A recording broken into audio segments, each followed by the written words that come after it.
Showtime movie about a ghost in a wishing well, in a castle dark, or a fortress strong with chains up on my feet. You know that ghost is me, and I will never be set free as long as I'm a ghost that you can see.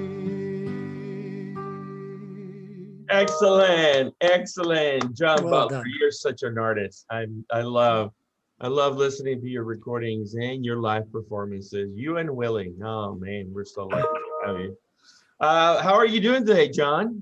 I am doing absolutely fine. I had my vaccine today. It was organized. As a matter of fact, my vaccine was at 8:45. I had a morning class, business school class for my undergraduates. I took my phone and I had class up until 8:45 in the medical school. I thought it was well organized. But what's interesting is that I've been on the list. I've tried to get on the list for quite some times, and Drucker would not be happy when you log on and the website would say, "This website will crash, but keep trying." So it's been very good. That seems to be the feedback that I hear from anybody who is trying to get it or has been going to get it. And I see that folks are joining in. So welcome everybody. I'll circle back with a big welcome as we get forward. But Llewelyn, how are you today? Very well, thank you. No problems, but no vaccine either. How's the weather up north there in East Texas? Crisp. Crisp. Crisp. All right, and we got a great guest today, and I'm going to introduce him properly in a moment, but I wanted to first just say hello. And Chris King, how are you, sir? I'm doing great. Outstanding, outstanding. Well, we're lucky to have you. We're gonna try to squeeze as much knowledge out of you as possible. And let me quickly introduce you for the audience and welcome again to the Digital Roundtable. We are moving forward in our phenomenal new year and very excited about our lineup of coming speakers. But today we have a superstar, Chris King, who is a Senior Vice President for eMobility at Siemens. And in addition to that role, Chris priorly was this Senior Vice President of Digital Grid, and he was a Chief Strategy Officer of Digital Grid, and he was also prior to that, and how he got to Siemens, Chief Strategy and Policy Officer, a company called eMeter, which was acquired by Siemens in 2011. And Chris has also been an advisor and board member at Blue Bear Capital, Smart Electric Power Alliance, Smart Energy Europe, and Advanced Energy Economy. And Chris is also a well-educated fellow. He holds graduate and bachelor degrees in management from Stanford Graduate School of Business, law from Concord Law School, biological sciences from Stanford University, environmental economics from the University of Freiburg in Germany, I take, accounting and management from UC Berkeley, and social sciences and literature from UCLA. Wow. Wow. What a guy. What a guy. That's what I get for putting it all on LinkedIn. I know. We're so happy. We're so happy to have you, really. And you know, as we move forward with our updates today, look forward to your feedback. So thanks for being here again. Thanks for having me. Absolutely. So let's jump into it, everybody. So COVID continues to push forward and challenge us, and in many ways is winning the battle. I think the vaccination is a bit of a challenge. Apparently, Dr. Butler has no reaction. He said he feels fine. So far. Tracking down the 60 minutes to make sure that he makes it. Happy to hear that. But COVID is, we're at 400,020 some. things are trending up, unfortunately, both on cases and death, and I don't think things look very good. But we'll figure it out really what's going to happen. I do have an interesting thought though about, and I'm going to ask Chris King this first. Chris, you have a good perspective. You have a big multinational company. You got operations and things going on, business and customers all over the world. To give us a feeling for where is COVID at versus the US? How are things? What's happening? The impact? Well, yeah, as you might expect, it's all over the place, right? Mhm. So, I just heard that Israel is going to reach 100% vaccinations within the next couple of weeks, if you can Oh, believe that. And they're going to open up the country in February, and it's going to be like pre-COVID times. And then, you have other countries in Europe. Germany is one of them, which are, the numbers have spiked and things have gotten worse. Mhm. Another success story is India, huge population, but they've really managed to keep the COVID numbers in check. So some great lessons learned out there. Absolutely. Llewelyn, what's your take on COVID? It's going to be a long, slow fight. It's going to take us the best part of this year to vaccinate enough people for it to be effectively vanquished or at least held at bay. The rollout has been something of a mess, with different states doing better than others. Some seem to have more vaccine available than others. It will get better, and a big difference will be the arrival of a vaccine from Johnson & Johnson, which will be a one-shot, but which will be backed up by the fearsome capacity of Johnson & Johnson to produce product. Mhm. So I think things will get much better when there are 3 vaccines. Now, there will be some confusion in that in itself. People will want this or that, or they will probably try to get the Johnson & Johnson one because it's a single shot. But we don't know. It's not in the market yet. We can't say. Meanwhile, we're going to struggle on. I think the effort the Biden administration is putting into it will have an effect, but there isn't any easy way to pull all the disparate strands of the disorganization together. There is no vaccination czar. There is no single place where you can lay responsibility. A lot of lessons will be learned. Lessons about states, about efficiency, about federal intervention, and the role of the private sector. And we will no doubt see studies and books. It reminds me a little bit of the energy crisis of 1973-74, when gasoline was in short supply and there were all sorts of ways of getting it or not getting it, and the government stepped in to ration. That didn't seem to work terribly well. It has never worked very well, although it was necessary in the Second World War. In this instance, we have a reverse rationing. We're trying to get something out. We're not trying to restrict it, but the same disorganization seems to inhabit the process. John, any other thoughts about what's happening with this rollout and the business model itself? And I take it the shot was free, right? You didn't pay anything, right? Didn't pay anything. No, I didn't pay Did anything. they Look, did they require your Texas ID or some kind of a they required insurance my driver's license. identification? Yes, my driver's license. I walked in. It was on the UT site, and but there were lots of people there. Uh-huh. But what's going on with the business models? As I was speaking with my MBA clients, look, in a very, very, very interesting way, we have a case study here in how people have really managed the environment, and science has managed the environment, especially in Western civilization, since millennia. That is, we've always been able to solve problems and through our modern economic system and bring the problem to bay. The problem that we have now is the relationship between how we solve the problem and misinformation. So everybody agreed, for example, that we could solve transportation with flight. There was a lot of agreement. Everybody agreed, for example, that we could solve the problem of education with schools. Everybody agreed on these problems. But what an interesting situation here, with the information flowing through the World Wide Web. The question is, how do we settle and say that the information is correct or other information is not correct. So I think what COVID has told us is that as we attempt to solve the problem with science, everybody does not buy into the science. What COVID has told us is that the World Wide Web and the rapid dissemination of information has created a situation where we cannot agree, Right. whether it's politics, whether it's science. So where are the experts?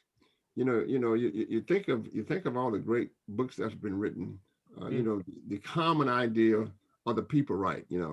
So I think it's teaching us a lot from a philosophical basis as we, especially here in Austin, as we think about creating the business world.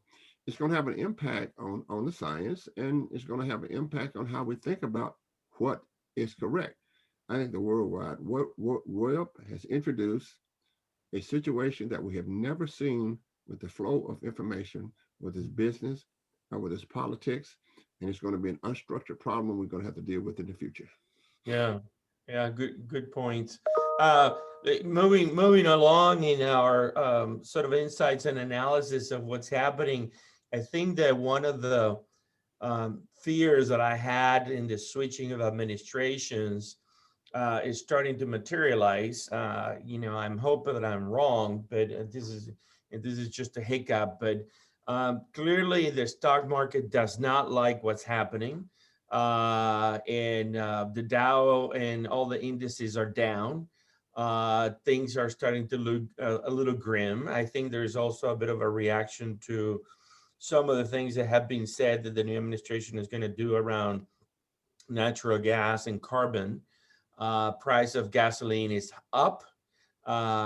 Price of oil crude is up because supply is production is going to get restricted. And these are things that the market doesn't like. So I'm concerned about that. I try to remind my friends, there are non-engineers and don't understand how the world works, that natural gas is a transition technology that is needed. It's super, super important to remain stable as we move away from nuclear and coal and allow renewables to increase their participation in the creation of power. If you monkey with that natural gas technology that allows for turbines to be throttled as the intermittence of the sun and the wind mess with the reliability of the grid, you are playing with incredible physics fire that will result in a catastrophe. And so I hope that the geniuses in Washington, D.C. and wherever they are really pay attention to this element of the physics, which is inevitable. Any thoughts on or any comments on the current direction that we seem to be heading with new emphasis, 1 trillion package for COVID and some new things coming down the line? John, any thoughts on where we're heading? Well, I think let's talk about the new stimulus. In the original stimulus, that people with a net worth of over $1 million got most of 80% of the money, and we know that the stimulus itself is to really stimulate the economy, and of course help people to buy food and other kinds of things. But certainly, if one think about the relationship between the economy where we are and being a safety net for Americans, then we would have to make sure that the distribution of the money goes to everybody this time, rather than just people, people with net worths of over $1 million. I think the stock market is very, very interesting. I think that the reaction is not so much the policies; it's the uncertainty that has been introduced by change in the Senate. I mean, as long as we knew where we were, then there was no uncertainty. But when it switched from one party to another, then that means uncertainty. And when you introduce the uncertainty, then you're going to have a drop in the stock market. So if there was no movement, if the Senate had remained the same, then everybody exactly know where they are going in the future, because we can create the mathematical models to predict that. But we've had a big change, and that introduces the uncertainty. So I think it has to do with policy, because we really don't know what Washington, D.C. will do now because we don't have the data. If it had remained in an equilibrium point of view for the last number of years, we would know. So that introduces, I think, uncertainty. So there are interesting times ahead, but the people who are savvy, the business people will wrap it up and do great things. As Llewelyn would tell you, there's a real economy of goods and service, and the money economy of money and credit, which is the stock market. And Llewelyn really doesn't think much of the stock market. Yeah, no, but I love the stock market. I know. Let me go to Chris King first. Chris, now that you can speak really as an officer of the company, but in general, Siemens is a big player. When it comes to the United States, you guys have been growing your market share and doing better and better. What's your take on, forget the politics, what's your take of where things look around climate change, clean tech? Is this a good thing for Siemens? Siemens will do well in that world? Well, as you know, Andres, we have a lot of products and services in the clean tech space. I mean, everything from wind power to battery storage, and then electric vehicles, which is, of course, where my focus is. When you look at, there's some things in there already in the previous COVID relief package in December. There were some things to promote electric vehicles. And you might ask, does that really make sense? Or are we just, subsidizing some rich people going out and buying Teslas, which are wonderful vehicles? But, I did some work with the chairman of the Georgia Commission, Tim Echols, on the economic benefits of electric vehicles. And you see some interesting results there because you've got somebody who normally would spend $25,000 on buying gasoline over 15 years for their vehicle. And instead of that, they're paying half that amount, first of all, to buy electricity. And then this part they're spending on electricity is more throughput for a system that's only utilized about half the time, 50%. Even the distribution grid is less than 50% capacity factor, as you know. So you're putting through more electrons through the same infrastructure. And as long as you're doing it off peak and you don't create new peaks and have to build new infrastructure, that's another $12,000 in revenue that goes back to the utilities and through the utilities back to their ratepayers and to the power producers in the states. So there are a lot of economic benefits that go to people, the non-owners. The owners get a big benefit, but the non-owners get a big benefit as well. Absolutely, absolutely. Llewelyn, any thoughts on all this? Well, I think we've covered this pretty well in the past, that you've got to separate the stock market in the short term from what is actually happening in the real economy. And I think the prospects for the real economy are very attractive. The prospects for people who work at the bottom end of the economic system are very unattractive, because the area where they're mostly employed, which is hospitality and all sorts of service, has just disappeared, dried up. I was just reading today, the statistics for travel are awful. It's going to take a long time to come back. When a business fails, it is replaced with another business, but not automatically, not in the same place, not employing the same people. And sometimes it simply goes away and new things happen. I think there are certain illusions that the current administration, the Biden administration, is under concerning the environment, one of which is that if you starve the beast, which is an old right-wing idea for how you stop the government spending too much money, you don't let it have any taxes. It didn't work, and it's not going to work here. An example of the starve the beast philosophy is stopping the XL pipeline or going after gas and oil recovered on federal lands. What they have to do and what we need to do is to make the gas and oil production better, less methane leakage, and gradually to find systems of living with oil and gas, like carbon capture and storage, more efficient combustion, a whole set of things, not getting rid of oil and gas, but reducing their environmental impact.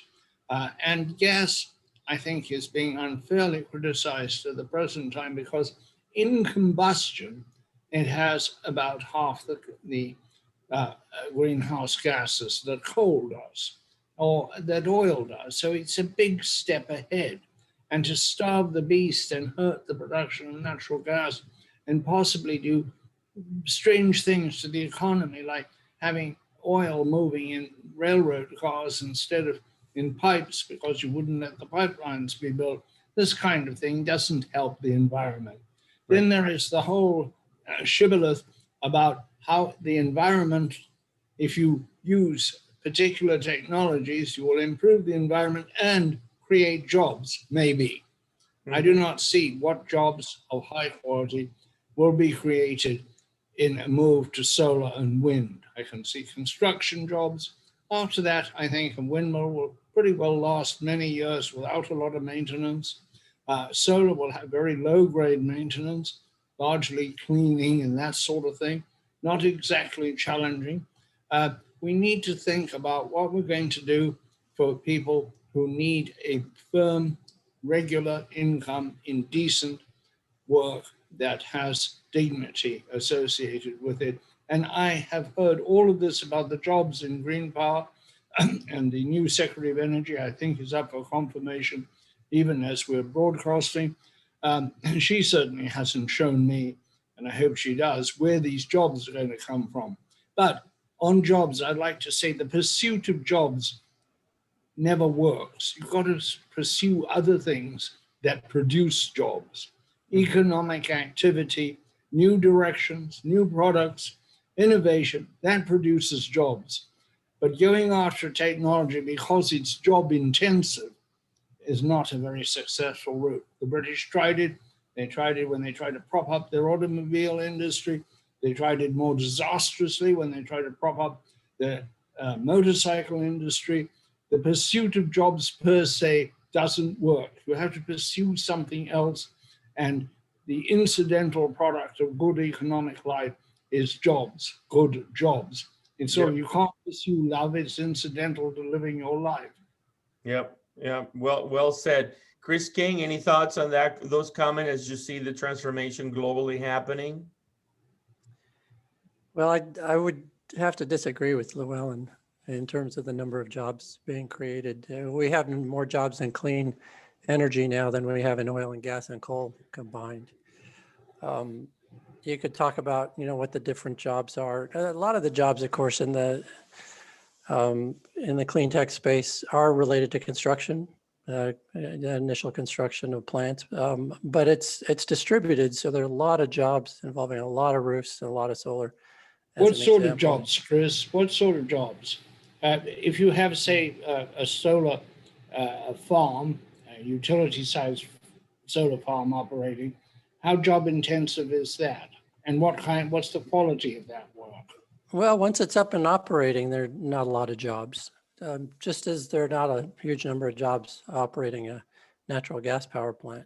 No. And I do agree with Andre's point about natural gas being part of the solution long-term and a necessary element of that.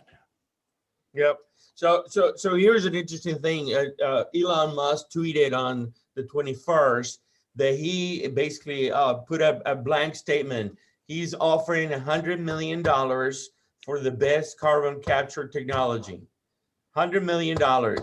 So if we know of any startups, Elon Musk is offering $100 million for the best technology, carbon capture, that you can show him. So I like that. I like the rich and famous to do things like that. That's talk about putting your money where your mouth is. On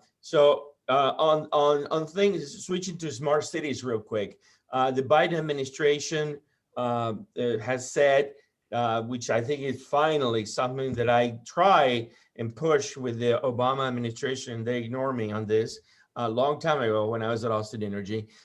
They are making a mandate that all the 645,000 federal vehicles are going to be electric. So what do you think of something like that, Chris? Is that a good idea? I think so. Yeah, absolutely. That's the direction things are going. And the fact is that they will have a lower total cost of ownership than if they were ICE vehicles. Right. That crossover is happening at 2025 at the latest for light duty vehicles, and some of the heavy duty, it's already happened. Are other governments doing similar things already?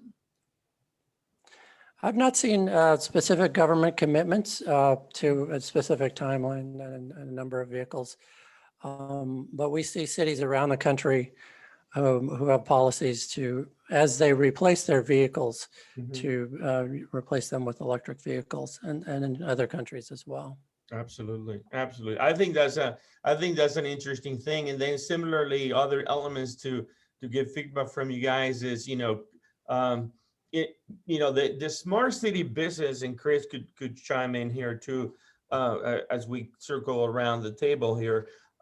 Cisco just actually exited the smart cities business. They had a whole solution, a product called Kinetic, and they're shutting that down, which means that there is no money for somebody like Cisco in the smart cities business. I find that interesting. And similarly, in other news that is, I think, worthwhile, UPS and Verizon are partnering and working on 5G drone delivery in Florida at the time at a scale that they're testing for deployment nationwide. You probably heard the news about EVgo and BMW teaming up for EV charging. Uber expanding their EV platform in 1,400 cities. So they're committing to electric vehicles. And then there's a significant number of startups in the space. We have talked about this in the past, but a company like Tortos and Micromobility and Populous and Vade and Cord and Right Panda and Mobilize, lots of stuff going on in sort of the whole last mile and full deployment, including mass transit. Also, you probably didn't know in the audience that Amazon has a whole full division doing autonomous vehicles. It's called Zoox, Z-O-O-X, and it's a robo-taxi, something that Siemens has been doing since the 1990s. And then Portland in Oregon just agreed to do an e-cargo bikes for their citizens and their workers. So Chris, tell us, where is eMobility? Where are we at? What's going on? It seems like there's a fury of new companies, new players, heavy duty vehicles, trucks, regular cars, last mile, bikes, all of the above. What's Siemens looking at? Yeah, I think you can trace some of this back to COVID Mm-hmm. and seeing a huge change and how quickly things can happen. I mean, we lost 20 million jobs in a month.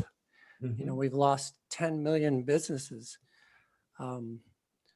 just in a year. And so people are looking at the e-mobility space and seeing the possibility of things happening much, much faster than they thought they were a year or two ago. And of course, the stock market is fully bought into that. Valuations are incredibly high, as you know. Yeah. So we see the psychology driving things, and people reevaluating, spending a lot of time at home, sitting and looking at, well, do I change sooner rather than later? And we're seeing things happening sooner rather than later, and a reorientation, and seeing that the uptake.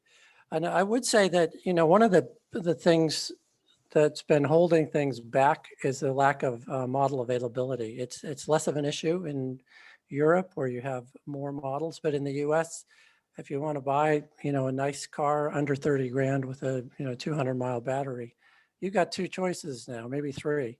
Mm-hmm. When we get that up to 4, 5, and 6, you got the Tesla, and then you got Nissan Leaf and the Bolt, right? No SUV in that space, and SUVs are something like 50% of the market today. So as we see more model availability, we'll see that uptick significantly. In fact, the last number I saw said that EV sales overall this year will be up 70% compared to last year. Right. And last year was an increase on the year before. Yeah. John, any insights into what we're witnessing here? Another big transformation? Absolutely. We're seeing that what Schumpeter would call a complete disruption. And I don't think people have realized that yet. In other words, in my combustion engine car, when it takes off, it loses probably what 80 to 90% of its force when it takes off. You know, the e-cars, the Tesla was named the best car in the world. A typical combustion engine car has 4,000 parts. Tesla, 7 or 8 parts. It would go to the moon back and forth, right, with absolutely no problems in terms of maintenance. Mhm. But we are in the middle of a huge disruption.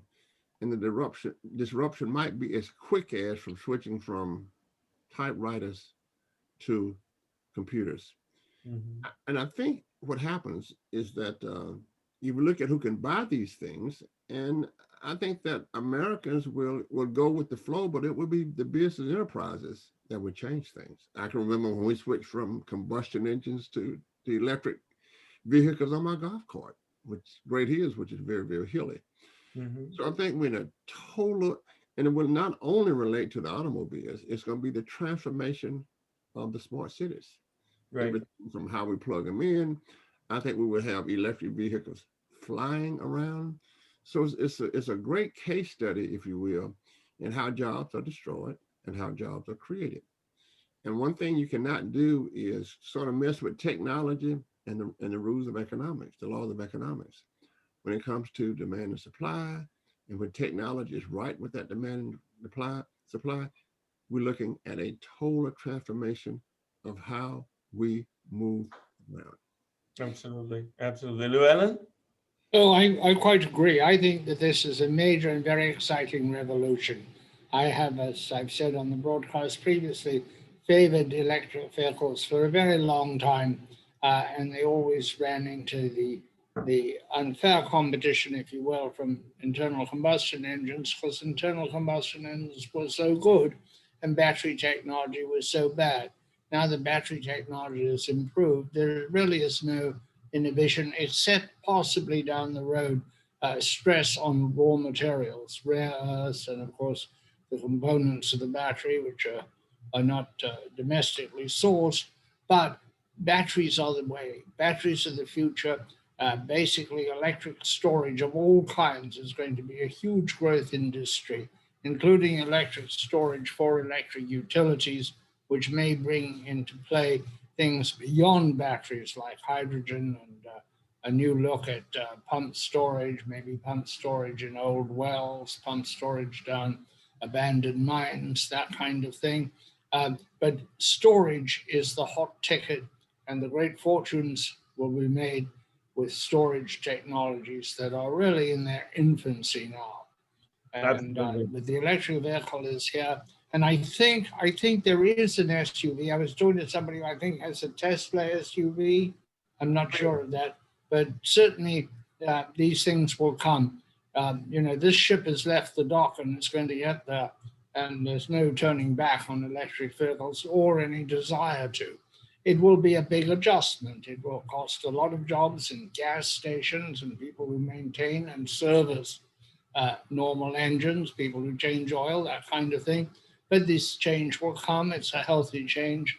And if there is prosperity associated with it, there will be jobs in due course, tertiary jobs that we cannot necessarily conceive at this time. Absolutely. And I'm predicting there will at least 25 people making electric cars in America. Oh, It'll be just more. like when the computer started, because it's not, of course, Llewelyn, that our professor here won the Nobel Prize, John Goodlow, for his work on batteries here, my colleague at the University of Texas. And so it's in its infancy. And, Yeah. and the science will change how we move around, as it always has. Absolutely. And it will be cleaner and less expensive. Absolutely. And all you have to see is that there was a report that I saw on US Facts, if you haven't been to usfacts.org, where the carbon production of the energy sector switching to wind and solar has finally gone below the transportation production of CO2. And so, and EVs now need to catch on so that the transportation sector starts catching up with what's going on in the energy power production sector on CO2 reduction. But think about this for a moment. About a year ago, Elon Musk was in trouble with the SEC for tweeting stuff about fundraising, and he was in trouble with the board of directors. And a year later, he is the richest man in the world. And this is what we're talking about. This phenomenon is huge. Tesla delivered almost 500,000 cars in 2020. They're planning to do double that this year. There is no end in sight of what's going on. And as John said, the prediction is that there will be hundreds of competitors emerging every day from all over the world. In fact, you can make these cars anywhere. You don't need really any sophistication to make these kind of cars. So this is a good thing. This is more jobs. This is more work for Siemens, helping folks figure it out. So I'm excited about it, guys. Seriously, and you know, this is probably why you switch internally, Chris. And I don't know if there is an insight on that. You were in the utility grid side of the business, and now you're in the e-mobility side of the business. Anything to do with that in your own journey here, perspective? This is a more exciting side of the business. Well, we've been talking about the model Tesla, right? And yeah, you know, the Model 3 came out. Yeah. And I looked at the market. You know, Siemens got into this business in 2010 and started an EV charging infrastructure business, spent a lot of money on it, but it was too soon, right? So Siemens mostly shut that down. And then when the Model 3 came out, 2017, I took a look at this and with a couple of colleagues at Siemens said, you know, we got to get into this business. You know, the time is right now. And I want to be part of that, and saw the excitement coming. Wish I'd bought some Tesla stock, but you know. Well, full disclosure for me, I did, and I just bought a new house. I bought Glowfish stock. Full disclosure. Let me ask you this, Chris. Let's look at the storage that's related to EVs, and I guess, do you have any plans to move Siemens to Austin? Everybody else is. I'm just asking. I'm not suggesting. Siemens has a big presence in Austin when they acquire site controls. Yes, we want the headquarters in Austin from other country. But here's the question. As we move forward with storage, seriously, as we move forward with storage, and we look at all of the automobile that's going to need platforms. Okay, they're going to need great storage, not with the batteries themselves, but I mean, in terms of the cloud storage. What would be the impact on cloud storage? For example, Dell switched from Dell computers, where he put computers together, to Dell Technologies, where he purchased, you know, lots of companies with patents to move himself forward in the business world. What would be the impact on the cloud business? And who will control the cloud business, for example, of all of the EVs? Yeah, there's a lot of competition going on right now. And first of all, the volume of data is just exploding, right? Because there's so many sensors on these vehicles and they're all connected to the cloud and, you know, updating all the time from the cloud, updating the firmware on the vehicles. So you have, you know, the vehicle manufacturers are very interested in controlling this data and managing it. You have utilities who are very interested in this data because of the effects on the grid. And then you have charging infrastructure providers who are also in that mix. We are a technology provider, so we're not that kind of service provider. We'll support all of those companies, but they're all battling that out for who gets in there. On the utility side, there's an interesting problem because you have these time of use rates, which are great. So you get people coming in, turning their, you know, charging at 10 p.m. or 12 midnight or whatever. But at some point it becomes a problem when everybody turns on right at midnight or right at 10 p.m. You get this huge spike. In fact, you can see that beginning already in places, communities with very high levels of adoption. So you're going to need to control those, not as simply as, you know, just that single time, but you're going to have to monitor those and then gradually bring them on and manage the charging. So that's just one example of the data use. Yeah. Yeah. Andre, I Well- don't know if you know this, but I think that my good buddy Tom Meredith, I think that he's going to fund a manufacturing incubator and a fund for manufacturing. Oh, wow. We I have do think, Chris, yeah. sorry, Chris, isn't it a fact that as charging becomes more ubiquitous, parking lots, commercial parking lots, maybe even municipal parking meters will become charging stations. And if that happens, you won't have the 10 o'clock problem. You'll have a sort of evening out of the electric load created by electric vehicles. I would largely agree with that, but you do have some issues come up. The California Energy Commission just issued a report, which is really fascinating, I found, where they predict the charging loads, and they have a new curve. You've all heard of the duck curve, but now they have the dragon curve. And for some reason, and I haven't dug into the details, if you look at the curve of public charging, it sort of spikes up and down during the day, which it probably doesn't cause system issues, but it could cause local issues. Right. It will cause, the electric load is changing. It's not smooth anymore, as the generation is not smooth, as you have solar coming on, solar going off, wind rising.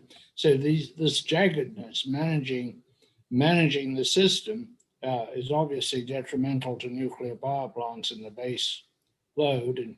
But there's going to be a lot of management of electric systems needed to deal with the new markets, the new products, the new demands, and the new clock for them when that demand is. Well, the grid has to be it had to be automated. We're running on 1924 technology, and we like to say the grid is where computers were 50 years ago. And if Andre can do a smart grid for the entire United States, like we have in Austin, unlike in California where it burns down where you try to put the new loads on it. And if we could get the People's Republic of California to get Andre Carvallo out there to do a smart grid. So what we have to do in America is to make the whole grid smart. We have to be able to understand where the loads are, what can be turned on. It has to be smart, and it really, really has to be managed autonomously. We can't have people sitting and trying to manage the flow of electricity. Can you imagine Microsoft, for example, trying to control all of its computers by somebody sitting there and pulling controls? No, you open it up and there's a download. So we have to have a situation where it is standardized across America. If California has problems, then it can be managed in a simple place. And it also brings, of course, the issue of how do you make the grid secure? Because when you have a grid like that, of course, it can be hacked. So we need to get Andre to make a great commitment to America.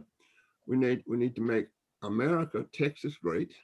And we need to put Andre on the scene so that we can make a smart grid for the entire country and put all of the controls and make them all smart. Yep. Well, I was going to ask Chris real quick. Chris, there's a technology that we're tracking. Sorry, Llewelyn.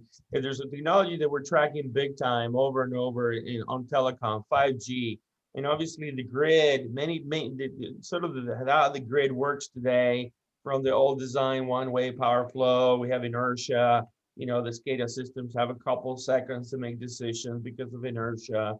But as we move to this distributed grid, real-time controls become a big deal. How important do you think for the panacea of managing 1 million cars connecting and disconnecting to the grid and maintaining frequency? How important is 5G? What's your thoughts, and what do you all think at Siemens? You also have a telecom division in the company. You're in the 5G business as an infrastructure player. What's your thoughts on 5G helping the clean tech revolution? Well, I'll be honest, today for managing the grid, partly to some of the things that John was talking about, you can't really use that capacity. But things are exploding, right? They're growing exponentially with the number of sensors and devices out there and the number of distributed resources. So as that continues to expand, then 5G does definitely become more and more important. And at some point, it's essential. Mm-hmm. Yeah. Llewelyn? Well, I think that Johnny is right and wrong. I think the grid is a little more sophisticated than he thinks it is, but it will definitely have to be more sophisticated, more, if you will, more fly-by-wire. But that depends on the underlying mechanical production of electricity being adequate to the management of it. You can't do anything if you don't have an adequate supply. But if you have an adequate supply, no matter how irregular that is, it can be managed, and it can be managed and will have to be managed by computers. Modern aircraft are not managed by pilots, they're managed by computers in a fly-by-wire system because human beings can't react fast enough. It started with fighters and now extends to practically all new airframes built. So this is not a problem, this is an inevitability.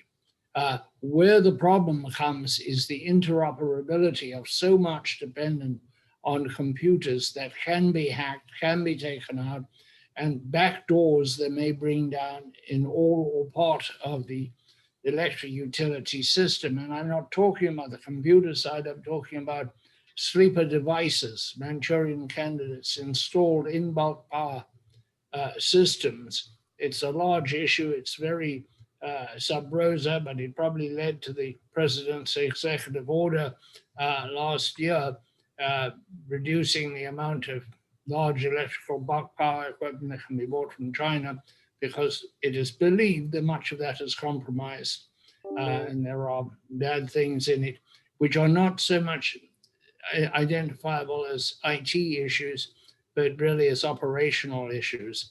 There are going to be a lot of hiccups on the way to this nirvana, but that always was the case. Sure, absolutely. So real quick on smart energy, we see a lot of traction in the last 7 days around iTurn and ions deals with Versant Power and Pacific Northern Gas. NextEra Energy is adding another 30 gigawatts of renewables in the next 4 years. Hydrogen seems to be picking up speed in California as an alternative to diesel. It'd be interesting to see how that evolves. And, you know, the hydrogen has been there all along, and I know that Siemens, for example, is in that business as well. And the question is, you know, who pays for this? The dispenser side of the equation. Any thoughts and comments on hydrogen as part of the whole e-mobility equation, Chris? Of course, the challenge with hydrogen is the fueling stations are incredibly expensive. Right. EV charging infrastructure is bad enough, but so there may be a place for hydrogen where you have predictable, very high volume consumption, such as, you know, a large transit agency where you're fueling the buses all day, or maybe long distance trucking where you want to take advantage of that high energy density of the hydrogen. Right. For, you know, passenger cars, it's tough to see that really emerging as a mass market solution. I agree totally with Chris on that. I've thought for a very long time that hydrogen's use will be as a storage fuel for utilities, possibly for interstate trucking, but a very secondary use. The thing about hydrogen is it is a difficult gas. There's plenty of it, but it's very difficult. It's a small molecule, so it is very hard to manage. You cannot necessarily contain it in the kind of piping and plumbing that you otherwise would use. It burns very hot, and it can produce nitrogen oxides in the burn, which is a pollutant that has to be eradicated or contained. You know, we don't really know where we're going to get it. The Europeans are putting enormous confidence and money into electrolysis from wind turbines off in the ocean.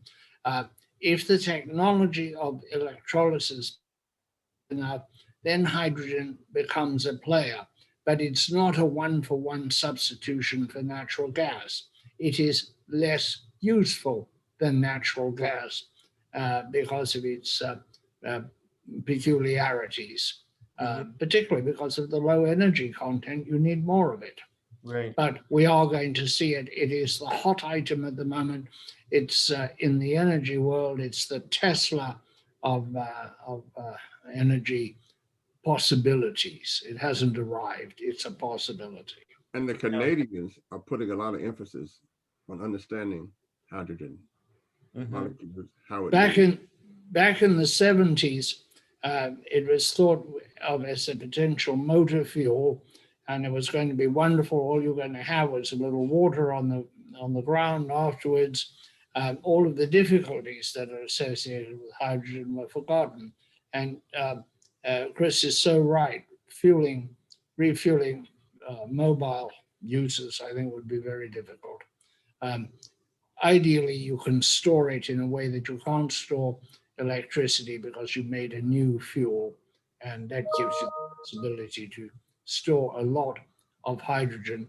In some areas, Texas, for example, you know about that, don't you, Johnny? In Texas, it's a big state in America. In Texas, it punches above its weight, even if it is a big state. But you have wind droughts of up to 9 days, heavy reliance on wind and huge wind droughts. And the sun doesn't shine every day, and it tends to go in somewhere around 4 o'clock in the afternoon, lose its effectiveness for generation. So you need very substantial, what they call firming power behind it. And hydrogen is a very attractive possibility. Sure. But I say possibility because it's not here yet. The full costs are not known, etc. But at last, it looks as though hydrogen, so loved by environmentalists in the 70s, may have a very constructive role in the electric space. Yeah. Let me pause real quick to share my screen and tell everybody about our upcoming conference. Digital 360 Summit, May 18th, 19th, and 20th. It will be over 100 speakers. It will be face-to-face, 400 companies, 2 awards, 1 showcase, over 1,000 attendees, 20 keynotes, 14 panels, and followed by 14 white papers and 20 videos. And the sessions will cover networks, sensors, data, software, utilities, cities, mobility, buildings and infrastructure, energy and utilities, water, wastewater, smart factories, and more software. So we hope to see you there. We are thankful that all these companies participated last year. Hope to see Siemens back on 2021. They were one of the sponsors in 2019. And I want to thank Texas State University for sponsoring our digital roundtable. So in closing, gentlemen, I see some comments that are very insightful, and there is some reaching out to you, John, if you're looking at the chat. I am. Brent Lucifer is a great friend and expert. He's a Bobcat as well. He lives in Austin. He wants to get with you. Hello, Brent. Thanks for joining us today. Chris, when you think about where we're heading, give us the glimpse of what does the future look like 5 years from now. So, I'll give you a framework. When I was the CIO at Austin Energy, I was reached out by Masdar, the city itself, to become an advisor in their whole, city of the future journey. And Siemens is still, I believe, and was back then one of the key players of turning that city into being an electric city. It's Siemens shuttles running around. It was a small city, 20,000 people, self-contained, renewable energy production, so on and so forth. Where is that happening in the world at a scale? Maybe 20,000 people at a time cities. Where are we going to be 5 years from now, Chris? Just give us some help. I'll give a couple of examples. So in Singapore, they already have electrified vertical takeoff and landing taxis that they're already piloting. So we're going to see those all over Singapore in 5 years.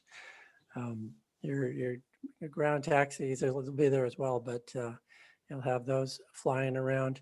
You have a lot of retirement communities around the country where you have autonomous shuttles that are starting to move people around.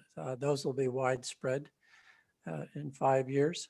We will see the initial autonomous delivery trucks on fixed routes where it's simpler and, you know, inside the fence applications. We will be seeing a lot of those fully autonomous. Some cases where you need a backup driver back in an office that can pick up when, you know, something strange happens. So we'll see that, and we'll see you know, electric vehicles sales up you know, very significantly from where they are today, a couple 100% at least by then. Yeah. Johnny? Yeah, I think so. And in Austin, I'm working with FlightX. I think we're going to be flying people downtown Austin. But in conjunction, for example, with the flying taxis, you're going to need places for them to land. So what I see is you're going to have to redo and reimagine buildings. We need to reimagine the buildings around town to accommodate when electric vehicles fly in, or even when they drive in. And I think it's going to go not to just automobiles. I think it's going to go to long-term flights between Austin and Dallas. We're going to experiment with electric airplanes in the near future. And Andreas, I can remember when people were wondering what was Herb Kelleher doing when he did Southwest Airlines to fly us between Houston and Dallas and just the cities here. So with any kind of technology that's going on, you can really do the iterations. And for the entrepreneur, it becomes very, very interesting. There's got to be somebody there to prepare the flight for taxis. There's got to be somebody there to do all of this stuff. And of course, the restaurants will redo how they are imagined. So we will fly to the restaurants, but we need a place to land. So there will be lots of opportunities going forward in the electric and EV. Llewelyn? Well, yes, this is all going to happen. I'm all in favor of electric aircraft because they're less polluting at altitude than conventional aircraft.